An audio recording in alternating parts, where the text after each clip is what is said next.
G'day! How's everyone going?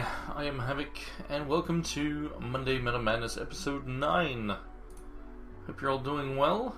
This is going to be the first episode that covers a deck utilizing Primal Dawn, which we're getting in, I don't actually know the exact hours, but it's basically tomorrow for me. So I'm super excited, but let's get into it. So yeah, this is episode 9, Constant Fire. And this is some of the key cards we're going to be looking at. Some of the key cards for the deck. So let's get into... First we'll have a look at the champion. Generally the champion you're going to use here is the one that I've highlighted, so we'll look at that first, which is Benvolio. He's a 23 health champion, basic, double threshold, which not very relevant since we're doing a mono ruby deck. But four charges will get you to draw a card, and if the drawing card is a non-resource card, it gets at the end of your turn. If this is in your hand, discard this turn. So, good charge power for 4 cost. Gets you a card. If you don't use it in that turn, though, you will have to ditch it. Let's see, I lost my chat there. Let's get that back. But yeah, so, other champions you can consider. You've got Tetsot here. Or Savas is another option. They're good health champions. 22 health for Tetsot. Creating the rock elemental can give you some board presence, but yeah, the main one you want to probably going to try out first, as it does work very nicely with the deck, is Benvolio himself. And then you've got Savas as another 23 health champion to give you that Scorch for 5 power. I don't think it's going to be good enough though in the deck, so I'd probably be sticking with Benvolio. So that's the champions. Let's have a look at the key cards that the true ones, the things that make this deck possible. Basically, it all came, with Primal Dawn. We're obviously getting a bunch of new cards, and here's a new common. There's a new set of commons with Chance, and the Ruby one is here called Fury Chance, a 1 cost. It's a constant. It's when a constant enters play under your control, deal 2 damage to each opposing champion. So this card by itself is enabling this deck. Without that card, because for the most part that is the main thing that's being used from Primal Dawn.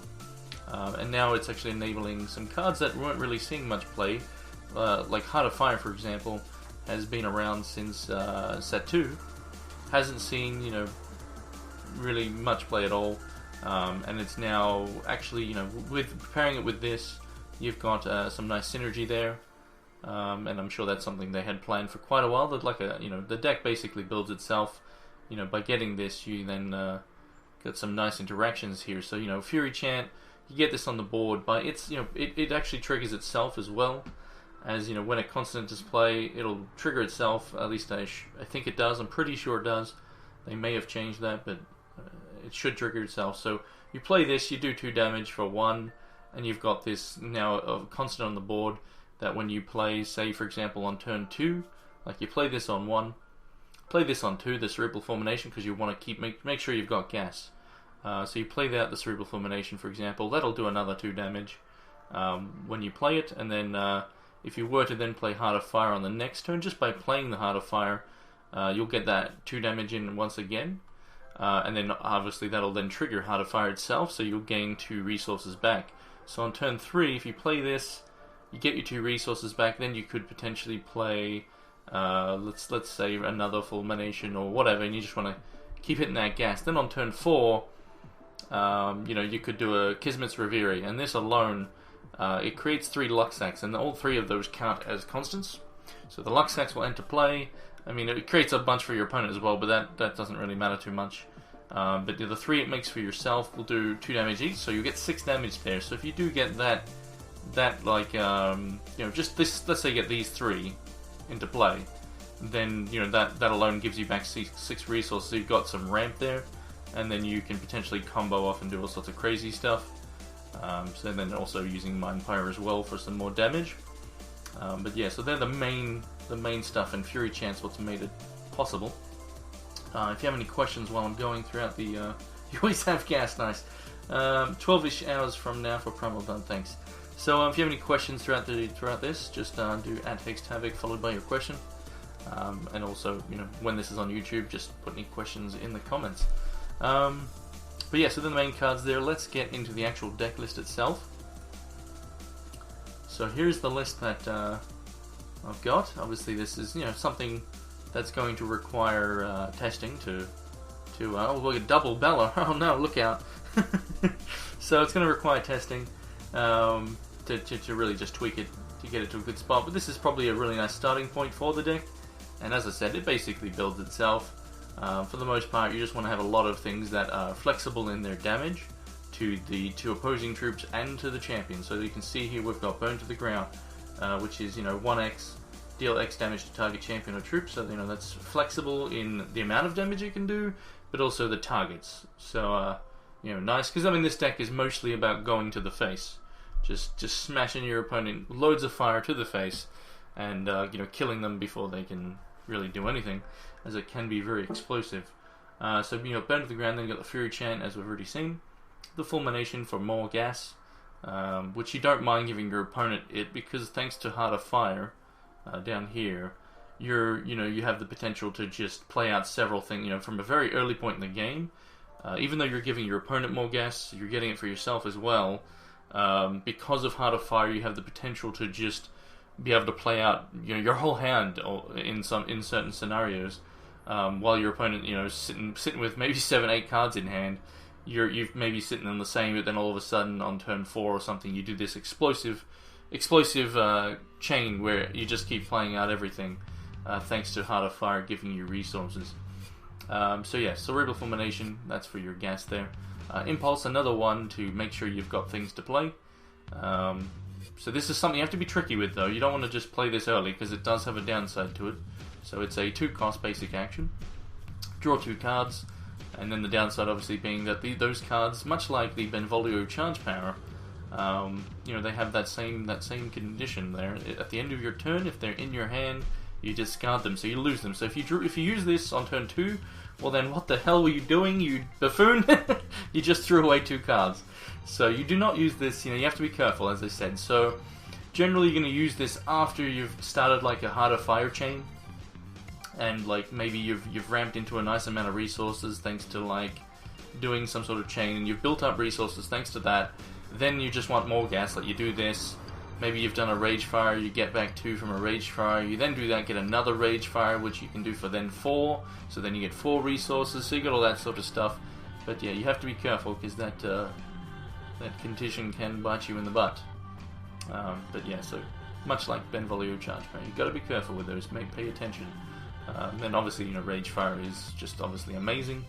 It's seen lots of play, and it will continue to do so, and fits very nicely in this deck, because Rage Fire with Heart of Fire, if you've used just once, the next one will be 2 to get you back 4 resources with this in play. So you'll be doing 4, then 6, and I mean it will just be very nice. It gives you lots and lots of ramp. And then obviously just Crackling Bolt, another nice one. Good early removal. 3 damage is a nice point, especially for 2. You're getting a Charge Power. And again, goes to champion or troop. Same with pretty much all these things. Champion or troop is the key factor. You're not going to really want to be using burn spells that do not have that flexibility. You want to be able to go to the face, as that's the way you kill your opponent, basically. Did I watch the Shannara Chronicles TV show, Elfstone? Oh, you're talking to Elfstone. I started watching that show, but yeah. So yeah, and obviously Heart of Fire, as we said, this is the constant that enables the ramp. So when an action or constant, so all these, we've got all the constants doing damage as long as Fury Chant is in play, and then we've got all these actions, including the ones we haven't talked about yet, all able to do damage to a champion. So when an action or constant you control deals damage to an opposing champion, you gain 1 temporary resource for each damage dealt. So yeah, that's you've got lots of things that do need to come together for the deck to work. Like if you don't get Fury Chant, the deck will obviously lose a lot of its power, but it still would be functional. And we do have ways to draw cards to hopefully get to that. And it being 1 cost means even if you're not getting it down early, you can potentially put it down on say turn 4, followed by Heart of Fire, followed by maybe doing a Rage Fire on a troop or something like that. Maybe you've done a Rage Fire previously, and and then the next turn you do your curve. You don't have to just go, bam, opponent's dead on turn 4. The deck has enough ways to deal with early threats, and then doing its combos a bit later. But yeah, we'll get to more of its weaknesses. I mean, one of its main weaknesses, as some of you are probably already like, yep, that's going to just die to a certain card. We'll talk about that in a bit. So then obviously Mindpire is just another good one. As you are giving your opponent more cards with the Fulmination here, Mindpire also will, every time they draw a card at the start of their turn, they're going to take a point of damage. Which, sadly, a lot of the stuff in the deck is basic speed. So, if we had more quick speed, it would mean that as they're taking damage on their turn, if Harder Fire is in play, you've got these resources. Sadly, we don't really have the ability to spend them on our opponent's turn. But that is maybe something that with some tweaks we could, with sideboard anyway, there is some sideboard cards that could enable that. But not that big of a deal. But yeah, Mindpire, just some more extra damage there every time your opponent draws a card. And then Electrify, just a very nice Empower card. So if you are getting rushed down by aggro, this is going to kill most things as it deal 3 damage to each champion. It's like a souped up Heat Wave in a way. Well, I mean, basically, it's obviously double the price. Heat Wave being 2 costs for 2 damage to each troop. In this case, we've got 3 damage to each champion and troop. Again, we've got that champion, that flexibility there. And this one does it too. Regardless, you don't choose, it just does it to both, which is fine. We do not run troops, as you can see, one of the advantages to the deck. And you can empower it, so Empower being the new mechanic of set 4, Primal Dawn, is we can at any point we have priority, I believe, we can basically double the cost of the card to make it 8 costs, which is obviously very expensive, but we can do it, and we can get to that many resources. If we do perhaps need 6 damage for each champion and troop, which will do it to yourself as well. But yeah, it does just, it's generally going to be used just to do 3 to all the stuff on the board if you are getting rushed down. But just having the ability to also do damage to your opponent is nice. So, I've got 3 of those. I guess I forgot to mention, the only ones that really, everything's pretty much a 4 of, as you can see. Impulse is 3, because you don't really want to get Impulse early, like I was saying, because you can't really afford to cast it early, as the downside on the cards is obviously a pretty big downside. So I've went with 3 of those and 3 of those. And now Kismet's Reverie, obviously a card that... wait, sorry. Let me just quickly check. I was just checking the chat there. So here you go, Mythic. So yeah, Kismet's Reverie, obviously a card that, been very bad for quite a long time, but now it actually has a place in the deck, as it in this deck can do a lot of damage. For example, as I mentioned before, if you've got Fury Chant in play, each of these Luck Sacks will trigger 2 damage. So if you have 2 Fury Chants in play, well, that's 12 damage just from this. For 4 cost, you get 12 damage. That's pretty damn bonkers, and that's why it's in this deck. That potential. And then, so if you were lucky enough to do turn 1 Fury Chant, turn 2 Fury Chant, Harder Fire, which would actually give you the ability to do it on turn 3, because you could do, you do those, Harder Fire comes into play, it triggers twice thanks to 2 Fury Chants, you get back 4 resources, you then do Kismet's Reverie for a turn 3, that, you would have done already 2, it would have then triggered, so you would have done 6 damage just from the 2 of those, I believe, and then you do an extra 4 over here on turn 3. So you do an extra.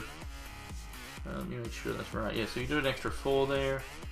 1, 2.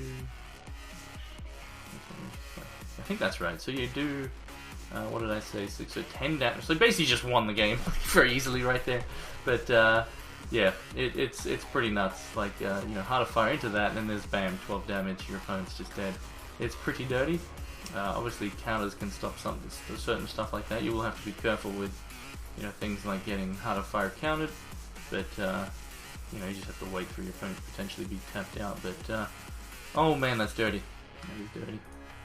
So yeah, Kismet's Reverie, obviously, just there for that crazy amount of damage it can do, thanks to the Fury Chant and the 3 Luck Sacks being the key factor there, and then 22 resources. So yeah, again, if you have any questions, just do @HexedHavoc in the chat, followed by your question. And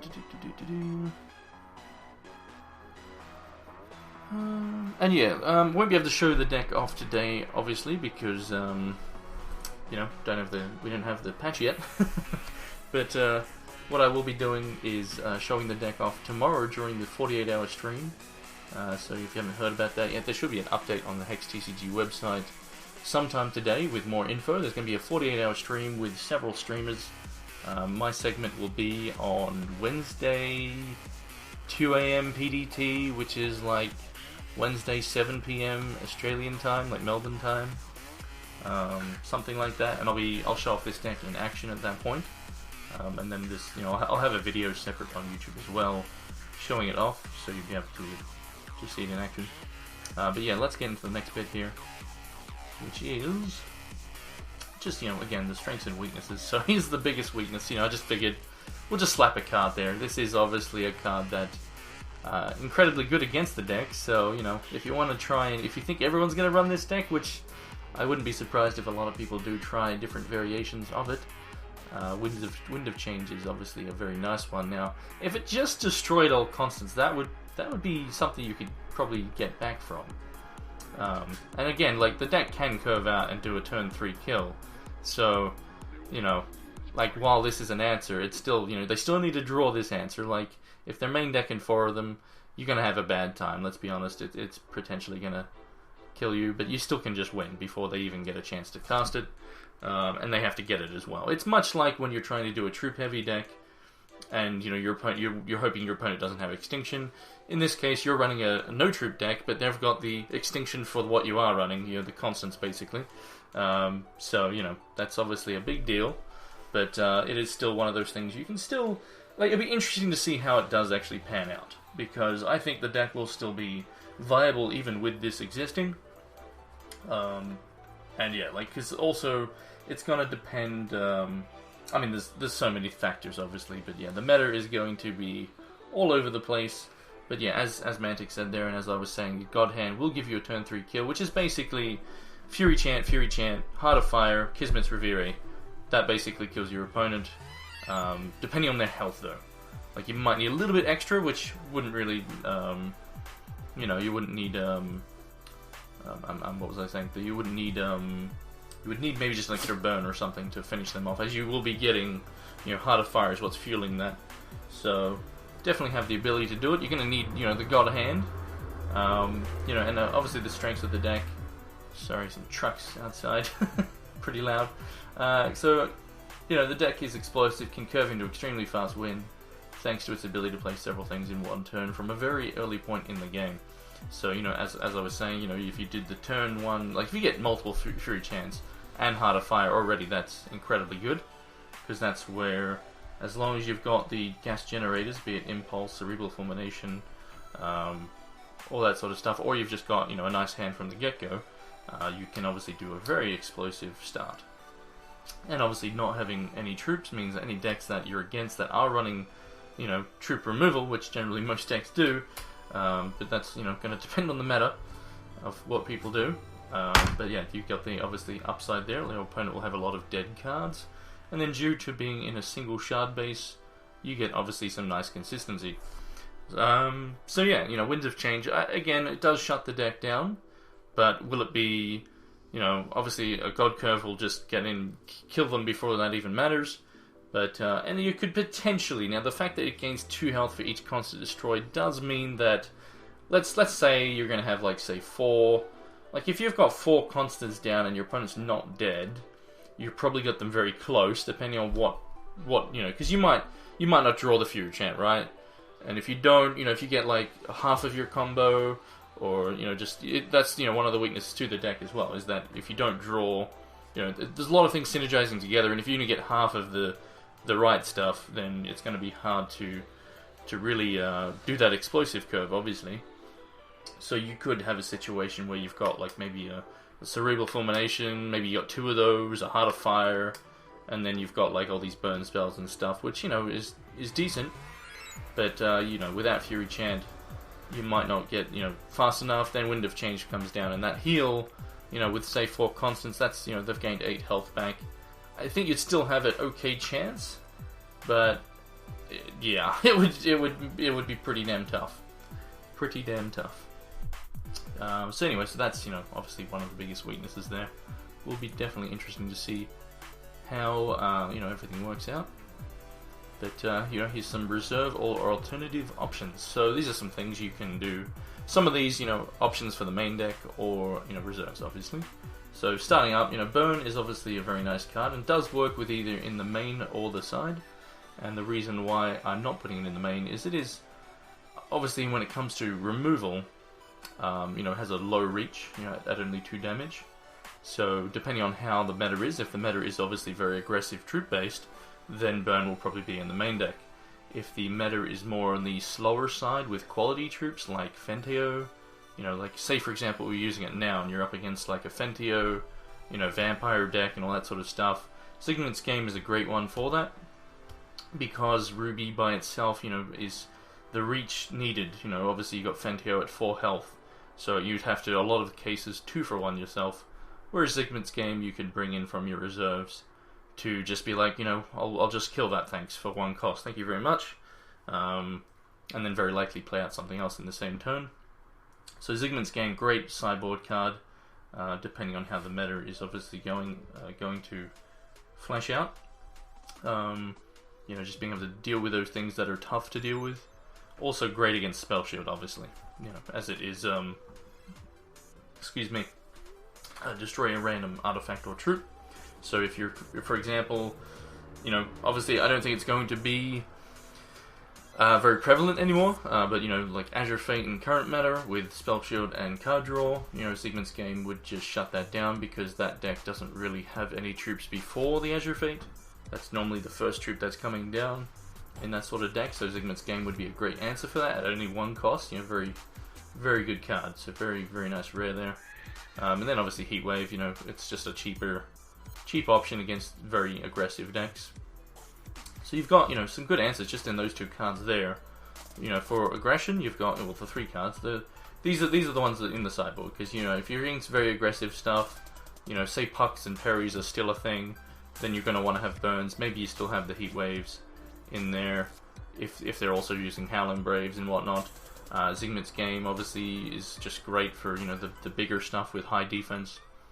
So those 3 there make up, you know, they pretty much have to be in your reserves. So Inferno is just another constant that's a fun option, but I mean it's random. It's not that great in that regard, but you know, it is something you could potentially try out for a bit of fun. Incantation of Fury is another one that I'm not sure how good it's going to be. Now, the Inferno Elementals are 6/3 troops with speed, so that's pretty nice, and it obviously is a 1-cost action, constant, sorry, so it does trigger off the Fury chant, and you could potentially flip this very quickly with the right hand, especially with Kismet's Reverie triggering 3 times, you know, on turn 4, or maybe on turn 3. So yeah, that definitely has a possibility in the deck. Another option as well that I think I'm definitely going to try out is Psychotic Anarchist. Obviously, one of the main things to a deck like this is to make sure you have gas, and like maybe I'll go down lower in Impulse, the 2-cost draw 2 cards with the downside. Now, because of that downside, I may just prefer to have some Anarchists in there, as you know, you can get in some damage while getting you the gas. Obviously, you know, the downside to Anarchist is if you draw it too late, or your opponent has, you know, blockers and whatnot, then he's probably not getting through. But you know, it's potentially something that might work better than some other stuff. So he's an option for an alternative. But against certain decks, maybe you prefer him as well. Cyclops is kind of an alternative to Burn to the Ground if you want to have a board presence at the same time as, you know, doing that explosive damage to the face, as you can do the Ruby Gem of Destruction, plus like speed, for example. So say you were to do this guy after you've chained out your combo, Heart of Fire is generated, let's say you generated 6 resources with it after doing a Kismet's Reverie. You then make this guy a 4/4 with speed, so basically he becomes a Heroic Outlaw, which, yeah, so that, you know, it's an option. I don't think it's as good though as just using Burn to the Ground, due to the fact that Burn to the Ground itself will also trigger off Heart of Fire, whereas troops do not. So something to take into account. So how you going there, Jay? So So yeah, again, if you have any questions in the chat there, just so I haven't been really keeping track of it, just been rambling on. But if you do have a question, just do @HexedHavoc followed by the question. That way it'll jump out at me and easy for me to see it. So wait, your stream never loads for me? Oh right. So yeah, if the stream is like if you're seeing a black screen, you just have to wait like maybe 10-20 seconds and it will start working. Don't know why it does it. Just for some people it does that. So yeah, so that's pretty much, Heroic Outlaw, again, just a mirror match. It's a good card to have, obviously, if you're both just doing all this explosive damage to each other's face. Heroic Outlaw is a great option for mirror matches. Fisher Smith is another option for, it's probably not necessary, but it's just an option you could have in your side. And Primal Essence, if you're feeling, it's a risky one to do. Like, it's nice. It's not really necessary for the deck. But I figured I'd just put it there. It is a mono-color deck. You can use some fancier shards like Starsphere or Primal Essence if you'd like. But the deck does have like several things that you need double Ruby for as early as turn 2. I'm pretty sure in the main deck. So it is a bit risky to do those sort of things. You don't want to miss a turn on something just like your Cerebral Fulmination, for example. Just because you had a Ruby and a Primal Essence, for example, and it's probably not giving you enough to make it worthwhile. Like Primal Essence is something that it's only good the second time you cast it. The first time you cast it, you're just getting a resource like you would any other resource. You get no threshold, but then the second time you get it, so you have to draw 2 of it to actually do something with it. Which obviously, if you do, well, then you gain an extra resource, and that's nice. But, the first cast is obviously not going to do a whole lot for you. So let's see what's next up here. Oh, that may actually be... Yeah, that's pretty much it. That's pretty much the deck. How it works there. So, it's pretty straightforward deck. I'm going to be giving away this Demark here. So, set 4 Primal Dawn Dragon. Let me actually quickly check something here. But, yeah, all you got to do, just in the YouTube comments when it's up there, is let me know what card you're excited to build around. I've got a few that I'm going to be doing more videos on, but I figured I'd start off the Monday Men of Madness now that we got the new set with an easy deck that's actually very cheap to build as well. So this deck, Fury Champ being a common makes it incredibly easy to build. And most of the rares in it are cheap. The most expensive ones being Ragefire, of course. But yeah, if you would like to get in on the giveaway here for the new dragon from set 4, all you gotta do is just let me know what card you're excited to build around in the comments. That's pretty much it. So yeah, if you have any questions about the deck, but just either put it in the YouTube comments or whatever. But tomorrow during the 48-hour stream, I will be showing the deck in action at some point. So I should have the cards by the time my segment starts. So I'll be showing that off, as well as some other, a very interesting deck. That's a lot of fun, which I'll keep a secret for now. But I'll be showing off a few different decks. But yeah, this one will be probably the first one I show, and that'll go on YouTube as well later. High Infinitrix for you. All right, so that's cool. Bella, what's wrong, girl? What is wrong? Come here. Come here. There's actually... Let's see here. How do I do that? Let's just do that. I was gonna go back to a slide, but whatever. So yeah, again, the deck is fairly straightforward. The main weakness is being constant removal, obviously, and Wind of Change being the best one. But yeah, it should be a lot of fun and easy to build. So I assume a lot of people, the deck builds itself basically. So a lot of people have been thinking about this for a while due to this, when we saw certain cards like Fury Chant, for example. Like I said, that card is the enabler. So, I'm sure a lot of people are going to be trying this one out. Potentially it's their first deck in a lot of cases because it is very easy to build. So yeah, and it is powerful. It's definitely powerful. So yeah, thanks for watching everyone. Take care, have a good one. I'm going to pretty much highlight this and get it up on the YouTubes. But